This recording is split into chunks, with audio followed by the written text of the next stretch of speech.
Hello dear students, as usual I am Navneel God from Tagore School Parbatsar and we are studying our science book of 8th class in this video.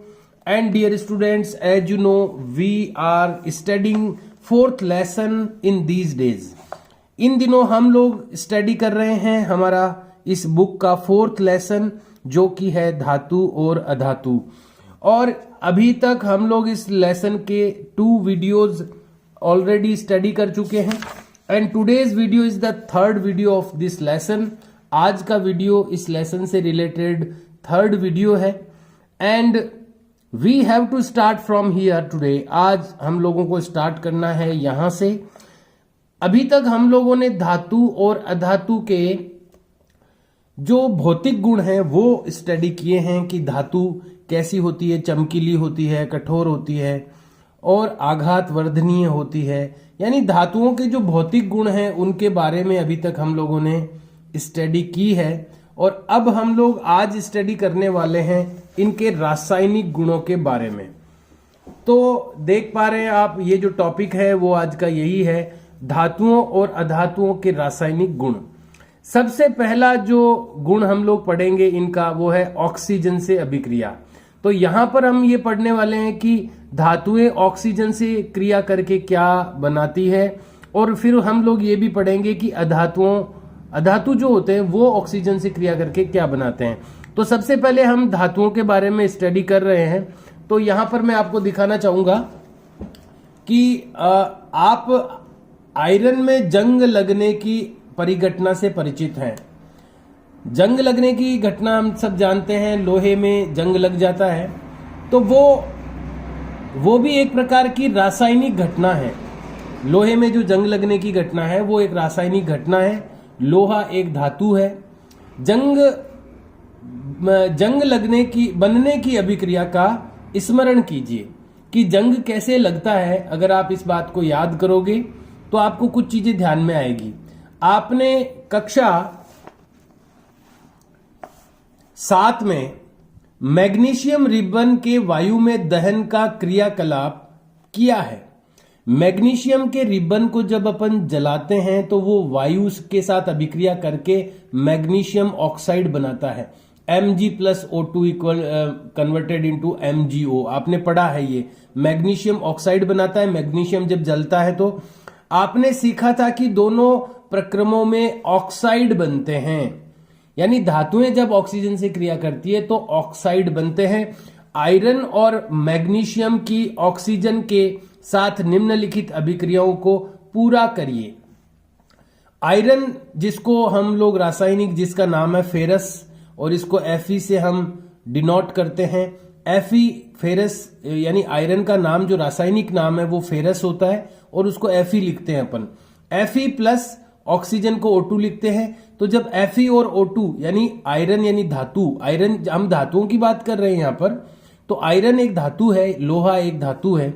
तो Fe plus O2 जब आपस में रासायनिक क्रिया करते हैं तो बनता है, और साथ में जल, 3 चीजों की ये क्रिया है। फेरस है यानी लोहा है, ऑक्सीजन है और जल H2O। ये तीनों जब आपस में क्रिया करते हैं तो बनता है, और क्या बनता है वो अभी आगे पढ़ेंगे हम। फेरस ऑक्साइड बनेगा।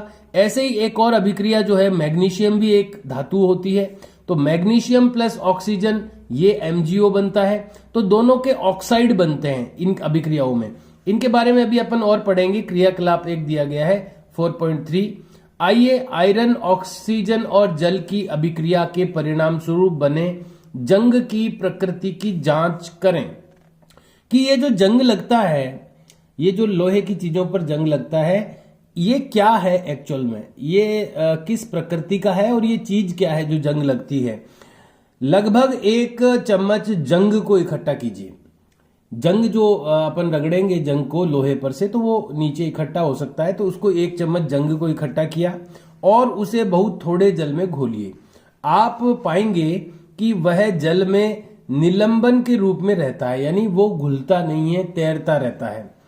लटकन को अच्छी तरह से हिलाइए, यानी जो भी वो निलंबन यानी कि इधर उधर रहता है जल में, पूरी तरह से घुलता नहीं है, तो उसको अच्छी तरह से हिलाइए। विलयन का परीक्षण क्रमशः लाल और नीले लिटमस पत्रों से कीजिए। तो लिटमस पत्र क्या है? अम्ल और क्षार की जो अम्ल है कि कोई चीज क्षार है उसकी जांच के लिए लिटमस पत्र परीक्षण होता है कि हम नीले लिटमस को लाल करने वाला तो अम्ल होता है और लाल लिटमस को नीला करने वाला क्षार होता है। तो लिटमस से यहां पर जांच करने का कहा गया है। क्या आप क्या देखते हैं, विलयन अम्लीय है या क्षारीय? तो यहां पर देखिए एक प्रयोग यहां पर दिखाया गया है। एक्चुअली मैं इस तरह से रखना चाह रहा हूं इसको, बुक को। चलो ऐसे रखते हैं, आप भी अपने मोबाइल को ठीक से कर लीजिएगा। तो जंग का देखिए, ये जंग अपन ने जंग उतारा है कहीं से और इस परख नली में थोड़े पानी में इसको घोला है और उसके बाद में हमने इसमें लाल लिटमस डाला है, तो ये शायद नीला हो गया होगा। तो अभी आगे आ जाएगा जंग की प्रकृति का परीक्षण। तो अभी हम जंग की जो प्रकृति है उसको पानी के अंदर घोल करके अपन ने टेस्ट किया है। तो देखते हैं क्या प्रकृति है। क्या कॉपर में भी जंग लगता है? मैंने कॉपर के बर्तनों की सतह पर हरा पदार्थ जमा हुआ देखा है। हाँ, जो कॉपर यानी जो पीतल तांबे के बर्तन होते हैं उसमें हरे हरे कलर का पदार्थ कभी कभी जम जाता है। जब कॉपर के बर्तन को लंबे समय तक नम वायु के साथ खुला रखा जाता है तो उस पर एक हल्की हरी परत जम जाती है। यह हरा पदार्थ कॉपर हाइड्रोक्साइड और कॉपर कार्बोनेट का मिश्रण होता है। तो देखिए, जब आयरन की क्रिया होती है ऑक्सीजन से तब तो आयरन ऑक्साइड बनता है FeO, और वो जो होता है यहां पर देखिए, अगर ये लाल लिटमस को परीक्षण कर रहे हैं अपन और नीला होता है तो ये क्षारीय प्रकृति है। इसका मतलब ये हो गया, क्योंकि जो अम्ल का जब अपन परीक्षण करते हैं तो वो नीले लिटमस को लाल करता है अम्ल, और लाल लिटमस को नीला करता है वो होता है क्षार। तो ये जो फेरस ऑक्साइड बन रहा है, जो जंग जो है जिसको हम अपनी भाषा में जंग कहते हैं, जो फेरस ऑक्साइड बन रहा है यानी धातु की जब ऑक्साइड से क्रिया हो रही है तो जो ऑक्साइड बनता है वो क्षारीय प्रकृति का है। इसका ये मतलब निकल रहा है, क्योंकि ये लाल लिटमस को यहां पर दिखाया गया है और ये नीला हो जाएगा तो ये क्षारीय प्रकृति का है। ऐसे ही जब अपन कॉपर को लेते हैं तो कॉपर भी एक धातु है, फेरस भी एक धातु थी, यानी लोहा भी एक धातु थी जिसने ऑक्साइड बनाया ऑक्सीजन से क्रिया करके, और वो ऑक्साइड किस प्रकृति का था? क्षारीय प्रकृति का था जब अपन ने उसको चेक किया इस लिटमस पत्र से। और ऐसे ही कॉपर में भी अपन ने जब टेस्ट किया उसको, जब कॉपर के ऊपर भी हरा पदार्थ जो चढ़ जाता है, जैसे जंग चढ़ता है अपने लोहे के ऊपर, ऐसे ही कॉपर के ऊपर भी एक हरा पदार्थ जम जाता है। ये हरा पदार्थ क्या है? ये कॉपर हाइड्रोक्साइड और कॉपर कार्बोनेट का मिश्रण होता है। अभिक्रिया क्या होती है इसमें? देखिए, कॉपर प्लस H2O यानी पानी भी इसके साथ क्रिया करता है, प्लस कार्बन डाइऑक्साइड भी इसमें क्रिया करती है और ऑक्सीजन भी। तो ये बनते हैं इसमें कॉपर कार्बोनेट CuCO3, ये तो कॉपर कार्बोनेट है और ये कॉपर हाइड्रोक्साइड है। इन दोनों के मिक्सचर जब इनका होता है तो वो वहां पर हरे कलर का एक निक्षेप कॉपर पे आ जाता है। यानी कि केवल लोहे पर ही जंग नहीं लगता, अपन उसको जंग कहते हैं लेकिन वो एक्चुअल में क्षारीय निक्षेप है एक तरह का, हाइड्रोक्साइड है वो। तो धातुएं जो है वो ऑक्सीजन से क्रिया करके हाइड्रोक्साइड बनाती है। यहां पर ये सिद्ध हो रहा है क्योंकि फेरस ने भी हाइड्रोक्साइड बनाया, यहां पर कॉपर ने भी हाइड्रोक्साइड बनाया। अब मैग्नीशियम रिबन के दहन के क्रियाकलाप का स्मरण कीजिए। मैग्नीशियम रिबन का दहन करने पर प्राप्त राख को जल में घोलकर उसकी अम्लीय क्षारीय प्रकृति जानने के लिए विलयन का परीक्षण कीजिए। विलयन अम्लीय या क्षारीय, आप इसको किस प्रकार सुनिश्चित करेंगे? आपने परीक्षण किया होगा कि लाल लिटमस नीला हो जाता है, इसलिए मैग्नीशियम के ऑक्साइड की प्रकृति क्षारीय होती है। यानी अपन ने यहां पर 3 धातुओं का परीक्षण किया, एक तो लोहे का किया, एक कॉपर का किया और एक मैग्नीशियम का किया। तीनों ही धातुएं हैं और तीनों ने जब ऑक्सीजन के साथ क्रिया की तो इन्होंने हाइड्रोक्साइड बनाए, तीनों ने। और तीनों के हाइड्रोक्साइड को जब चेक किया लिटमस पत्र से, उनका टेस्टिंग की उनकी, तो तीनों ही ये क्षारीय प्रकृति के ऑक्साइड बनाती हैं। तो जहां फेरस ऑक्साइड ले लें भले ही अपन, या कॉपर हाइड्रोक्साइड ले लें, भले ही मैग्नीशियम ऑक्साइड ले लें, तो ये क्षारीय प्रकृति के होते हैं।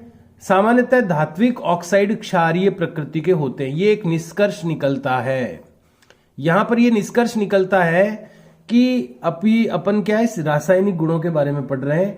तो धातुएं ऑक्सीजन से क्रिया करके ऑक्साइड बनाती है, और ये देखिए बनाएगी तो धातुएं भी ऑक्साइड ही बनाएगी, लेकिन धातुएं जो ऑक्साइड बनाती है वो क्षारीय प्रकृति के होते हैं। ये यहां पर निष्कर्ष निकलता है। आइए अब अधातुओं की ऑक्सीजन के साथ क्रिया करने की अभिक्रिया का प्रेक्षण करें। तो देखिए धातुओं के साथ तो ऑक्सीजन की क्रिया करके अपन ने देख लिया, उसका निष्कर्ष निकाल लिया कि धातुएं ऑक्सीजन से क्रिया करके ऑक्साइड बनाती है या हाइड्रोक्साइड बनाती है, और वो क्षारीय प्रकृति के होते हैं। शिक्षक द्वारा कक्षा में प्रदर्शित की जाए चूर्णित सल्फर। देखो सल्फर जो है वो अधातु में आता है, तो सल्फर की कुछ मात्रा एक उद्दहन चम्मच में लीजिए और उसे गर्म कीजिए। यदि उद्दहन चम्मच क्या होती है, जिसमें अपन चीजों को जला सकते हैं। यदि उद्दहन चम्मच उपलब्ध न हो तो आप किसी भी बोतल का धातु का ढक्कन ले सकते हैं, उसके चारों ओर एक धातु का तार लपेट दीजिए, जैसा कि चित्र में दिखाया गया है। जैसे कि सल्फर, देखिए यहाँ पर ये एक तार लपेट दिया इसके चारों ओर, ये काम चलाऊ उद्दहन चम्मच बन गई अपनी। जलना प्रारंभ हो जाए, अब इसमें क्या लिया अपन ने, सल्फर ले लिया। सल्फर को अपन ने जलाया, गर्म किया। जब सल्फर जलना प्रारंभ हो जाए तो चम्मच को एक गैस जार में गिलास में ले जाइए। ये एक गैस जार है, ये जब जलना शुरू हो गया तब इसको अंदर ले गए और उसको ढक दिया। यानी इसमें जो भी भाप निकल रही है, इसकी जलने से धुआं निकल रहा है, उसको इस जार के अंदर ही रख रहे हैं अपन। और चम्मच को एक गैस जार में कांच के गिलास में ले जाइए। गिलास को एक ढक्कन से ढक दीजिए, जिससे बनने वाली गैस बाहर न जा सके। कुछ समय बाद चम्मच को हटा लीजिए, गिलास में थोड़ा जल डालिए। देखिए अब कर क्या रहे हैं अपन ने सल्फर जो धातु है उसको जलाया, यानी जलने में ऑक्सीजन सहायक होती है, तो इसकी ऑक्सीजन से क्रिया हो गई। अब ऑक्सीजन की क्रिया होकर एक धुआं बन रहा है, ये धुआं अपन अंदर रख रहे हैं, इसमें फिर पानी डाल के हिला रहे हैं, तो वो जो धुआं बना है ना वो पानी में मिक्स हो जाएगा। यानी ऑक्सीजन के साथ जो क्रिया करने से जो भी चीज बनी ना वो उस पानी में आ जाएगी, घुल जाएगी। फिर उसका अपन टेस्ट कर लेंगे लिटमस पेपर से, तो अपने को पता चल जाएगा कि ऑक्सीजन के साथ इसने क्रिया करके जो भी बनाया था वो किस प्रकृति का है। तो गिलास में थोड़ा जल डालिए और तुरंत ढक्कन से वापस ढक दीजिए। अब गिलास को भली भांति हिलाइए। विलयन का परीक्षण क्रमशः लाल और नीले लिटमस पत्रों से कीजिए। सल्फर का चूर्ण का दहन हो गया और ये सारी क्रियाएं लिटमस पत्रों द्वारा विलयन का परीक्षण। तो अब अपन देखेंगे कि क्या होता है। सल्फर और ऑक्सीजन की अभिक्रिया में बनने वाले उत्पाद का नाम सल्फर डाइऑक्साइड गैस है।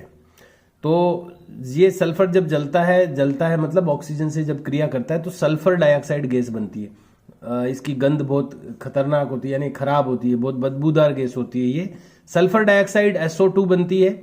जब सल्फर डाइऑक्साइड को जल में विलय करते हैं तो सल्फ्यूरस अम्ल प्राप्त होता है। अभिक्रिया निम्न प्रकार से की जा सकती है। SO2 होती है, ये सल्फर डाइऑक्साइड बनती है। जब ऑक्सीजन से क्रिया होती है सल्फर की तो SO2 बनती है, सल्फर डाइऑक्साइड। और पानी में जब इसको घोलते हैं तो सल्फ्यूरस अम्ल बनता है। H2SO4 नहीं बनता है, SO3 बनता है। देखिए H2SO4 जो होता है वो तो सल्फ्यूरिक अम्ल होता है, और H2SO3 जो है वो सल्फ्यूरस अम्ल है। तो ये अभिक्रिया होती है। यहां पर एक टेबल दी गई है, सारणी। इसमें क्षार का नाम कैल्शियम हाइड्रोक्साइड और धातु जो है वो कैल्शियम है, उसमें अम्ल का नाम सल्फ्यूरिक अम्ल अधातु। ये क्या टेबल दी हुई देखते हैं इसको। अम्लों और क्षारों में धातु और अधातु। तो कैल्शियम हाइड्रोक्साइड, इसमें जो धातु है वो कैल्शियम है और अम्ल का नाम है सल्फ्यूरिक अम्ल, और इसमें अधातु है सल्फर। तो यहां पर क्षार धातुएं जो है ना वो तो क्षारीय हाइड्रोक्साइड पैदा करेगी, और ये जो अधातुएं हैं वो अम्ल बनाएगी, अम्लीय ऑक्साइड बनाएगी। तो देखिए आप, यही चीज है यहां पर जो ध्यान में आने वाली, कि जो धातुएं हैं वो ऑक्सीजन से जब ये धातुएं आ जाएगी, धातुओं की जैसे कैल्शियम है, कॉपर है, जैसे फेरस है या उस मैग्नीशियम है, तो ये धातुएं हैं। यहाँ पर धातुओं के नाम आ जाएंगे और ये क्या बनाती है वो अपन ने पढ़ा है अभी।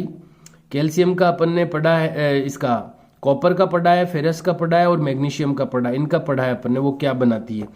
तो वो क्षारीय प्रकृति की चीजें बनाती है। जब धातुएं ऑक्सीजन के साथ क्रिया करती है तो क्षारीय प्रकृति की चीजें बनाती है, और जब अधातुएं ऑक्सीजन के साथ क्रिया करती है तो वो ये अम्लीय प्रकृति के उत्पाद बनाती है। ये एक टेबल है। तो यहां पर फिर से अपन आते हैं वहीं पर। सल्फ्यूरस अम्ल, ये जो सल्फ्यूरस अम्ल है, अम्ल नीले लिटमस को लाल कर देता है। तो नीले लिटमस को लाल करता कौन है? अम्ल करता है। लाल लिटमस को नीला तो करता है क्षार, और नीले लिटमस को लाल करता है अम्ल। तो पहले तो अपन ने जब टेस्टिंग की थी धातुओं के से बनने वाले उत्पाद की, तो वो उसने नीले लिटमस को लाल किया तो वो तो क्षारीय, उसने लाल लिटमस को नीला किया तो वो क्षारीय उत्पाद था। यहां पर नीले लिटमस को लाल कर देता है ये सल्फ्यूरस अम्ल, तो ये अम्लीय प्रकृति का है। सामान्यतः धातुओं के ऑक्साइड अम्लीय प्रकृति के होते हैं, ये निष्कर्ष निकला है। ये जो भी प्रयोग किए, देखिए पहले अपने क्या निष्कर्ष निकला था, सामान्यतः धात्विक ऑक्साइड यानी धातुओं के जो ऑक्साइड होते हैं, यानी धातु जब ऑक्सीजन से क्रिया करते हैं तो ऑक्साइड बनाते हैं और वो क्षारीय प्रकृति के होते हैं। और अधातुओं का क्या है? अधातु जो होते हैं वो जो ऑक्साइड बनाते हैं वो अम्लीय प्रकृति के होते हैं। ये एक धातु और अधातु में अगर रासायनिक गुणों के आधार पर अपने को अंतर करना हो तो ये एक अंतर है, ध्यान रखिएगा आप इस बात को। प्रयोगशाला में काम आने वाले कुछ अम्लों और क्षारों के नाम याद कीजिए जो आपने कक्षा 7 में पढ़े थे। आप उनके नाम सारणी 4.4 में लिखिए। उनमें उपस्थित धातु अथवा अधातु की पहचान कीजिए जो ऑक्सीजन के साथ ऑक्साइड बनाता है। एक तो चीज हो गई, देखो पहली चीज तो क्या हो गई कि धातु और अधातु में अंतर की बात करें तो अपन पहला अंतर क्या है कि धातुएं जो हैं वो ऑक्सीजन से अभिक्रिया करके ऑक्साइड बनाती है जो क्षारीय प्रकृति के होते हैं, और अधातुएं भी ऑक्सीजन से क्रिया करके ऑक्साइड बनाती है लेकिन वो अम्लीय प्रकृति के होते हैं। ये हो गई ऑक्सीजन के साथ अभिक्रिया धातुओं की और अधातुओं की। ये पहला रासायनिक गुणों के क्रम में पहला जो अपना पॉइंट था वो था ऑक्सीजन के साथ अभिक्रिया धातुओं की और अधातुओं की। अब दूसरा जो पॉइंट है वो है जल के साथ अभिक्रिया। पहली हो गई ऑक्सीजन के साथ अभिक्रिया, अब है जल के साथ अभिक्रिया। आइए देखें धातु और अधातु किस प्रकार जल के साथ अभिक्रिया करते हैं। अब हम देखिए सोडियम एक धातु है ना। सोडियम एक स्पेशल धातु है जो वैसे तो धातुएं कठोर होती है लेकिन सोडियम एक ऐसी धातु है जो चाकू से काटी जा सकती है। तो सोडियम अपवाद धातु है तो धातु की श्रेणी में लेकिन एक अपवाद वाली धातु है, क्योंकि ये एक तो इसका घनत्व ज्यादा नहीं होता, हल्की होती है, ये पानी पर तैरती है, बाकी धातुएं तो डूब जाती है, सोडियम तैरती रहती है। इसी तरह जो ये सोडियम जो है वो चाकू से काटी जा सकती है, सोडियम और पोटेशियम, जबकि बाकी धातुएं बहुत कठोर होती है। तो सोडियम बहुत ज्यादा अभिक्रियाशील होती है, अगर खुले में रख देना इसको तो जलने लगती है ये, इसलिए इसको केरोसिन में रखते हैं। तो ये सोडियम है, धातु है ये। सोडियम धातु बहुत अभिक्रियाशील होता है, ये ऑक्सीजन और जल के साथ अत्यंत तीव्र अभिक्रिया करता है, यानी बाहर रहेगा खुले में तो ऑक्सीजन के साथ क्रिया कर लेगा सोडियम, और पानी में रखेंगे तो पानी में भी अभिक्रिया करता है, इसलिए इसको केरोसिन में रखना पड़ता है। ये ऑक्सीजन और जल के साथ अत्यंत तीव्र अभिक्रिया करता है। अभिक्रिया में बहुत अधिक ऊष्मा उत्पन्न होती है, इसलिए यह मिट्टी के तेल में संचित रखा जाता है। तो एक प्रश्न बन सकता है कि सोडियम को मिट्टी के तेल में या केरोसिन में क्यों रखा जाता है? क्योंकि ये अत्यंत अभिक्रियाशील होता है और ये ऑक्सीजन और जल के साथ तीव्र अभिक्रिया करता है, और अभिक्रिया जब करता है ये वायु से या जल से तो ऊष्मा उत्पन्न होती है, ये जलने लगता है, इसलिए इसको केरोसिन या मिट्टी के तेल में रखा जाता है। तो जल के साथ अभिक्रिया की बात कर रहे हैं अपन। अब है क्रियाकलाप 4.5 4.5 शिक्षक द्वारा कक्षा में प्रदर्शित किया जाए। प्रदर्शन के समय विशिष्ट सावधानी रखी जाए कि सोडियम धातु के टुकड़े का आकार लगभग गेहूं के दाने के बराबर हो, इसे चिमटी द्वारा पकड़ना चाहिए, हाथ जल सकता है। तो ये सोडियम का एक प्रयोग है। एक 250 ml का बीकर या कांच का गिलास लीजिए, इसे आधा जल से भर लीजिए। अब सावधानी पूर्वक एक छोटा सोडियम का धातु का टुकड़ा काटिए, फिल्टर पत्र का उपयोग कर इसे सुखा लीजिए और फिर रुई के छोटे टुकड़े में लपेट लीजिए। रुई में लिपटे सोडियम के टुकड़े को बीकर में डाल दीजिए। सावधानी पूर्वक प्रेक्षण कीजिए, प्रेक्षण लेते समय बीकर से दूर रहें। जब अभिक्रिया बंद हो जाए तो बीकर को छूइए। क्या आप अनुभव करते हैं? क्या बीकर गर्म हो गया? यानी जैसे ही आप उसका टुकड़ा, सोडियम का टुकड़ा पानी में डालोगे तो ऊष्मा निकलेगी, यानी तापमान बढ़ जाएगा, बीकर गर्म हो जाएगा आपका। विलयन का लाल और नीले लिटमस पत्रों से परीक्षण कीजिए, विलयन अम्लीय है या क्षारीय है। तो यहां पर देखिए, आपने देखा कि सोडियम जल के साथ तीव्र अभिक्रिया करता है, कुछ अन्य धातु ऐसा नहीं करते। देखिए, धातुएं पानी के साथ अभिक्रिया नहीं करती है। वैसे आपको पता है, लोहे के गिलास, स्टील के गिलास में अपन पानी पीते हैं, जो धातु के जो बर्तन होते हैं उनमें अपन खाना बनाते हैं, खाना खाते हैं। तो धातुएं जो होती है, चाहे वो लोहा है, पीतल है, बहुत कम अभिक्रिया करती है। कुछ धातुएं अभिक्रिया करती भी है, लेकिन बहुत तेजी से अभिक्रिया नहीं करती, बहुत कम अभिक्रिया करती है। सोडियम अपवाद है। सोडियम एक धातु है, लेकिन फिर भी वो जल से अभिक्रिया करता है, बाकी की धातुएं नहीं करती है। तो आपने देखा कि सोडियम जल के साथ तीव्र अभिक्रिया करता है, कुछ अन्य धातुएं ऐसा नहीं करते। उदाहरण के लिए आयरन जल के से धीमी अभिक्रिया करता है, यानी लोहे की चीज में अगर आप पानी डाल के रख दोगे तो कोई खास अभिक्रिया नहीं होने वाली, होगी बहुत धीमी होगी, बहुत समय के बाद होगी। तो मतलब मोटे तौर पर यह कहा जा सकता है कि धातुएं जल के साथ अभिक्रिया नहीं करती या फिर धीमी अभिक्रिया करती है, सोडियम अपवाद है उसका।